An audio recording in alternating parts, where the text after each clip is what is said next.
মাঝে মাঝে মানুষের কথার আঘাত এতটা গভীর হয় আর এতটা জঘন্য হয় যে মানুষের একটা বাজে কথা আর বাজে ব্যবহার আমাদের সারা রাতের ঘুম কেড়ে নেয়, আমাদের জীবনের সুখ শান্তিকে একদম হারাম করে দেয়। এজন্য মাওলানা তারিক জামিল বলেন যে अगर जिंदगी में खुश रहना चाहते हो तो जवाब देना ना सीखो, चुप रहना सीखो। उसने वो कह दिया, ये कह दिया, यूं कह दिया, क्यों कह दिया, ये मत कहो। हमेशा ये कहो कि जिसने भी जो कह दिया मुझे कोई एतराज नहीं है, मेरा सब कुछ मैंने अपने अल्लाह पर छोड़ दिया है।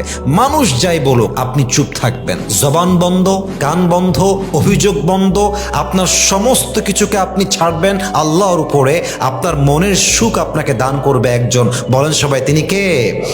এই জন্য মানুষের কড়া কথা, বাজে কথা, গালিগালাজ এগুলোর জবাব দিতে যাবেন না। যত জবাব দিতে যাবেন আপনার মনটা তত বেশি খারাপ হবে। এই জন্য আমরা আমাদের সমস্ত অভিযোগ, সমস্ত কষ্ট সব কিছুকে ছাড়বো এক সত্তার উপরে, বলেন সবাই তিনি কে?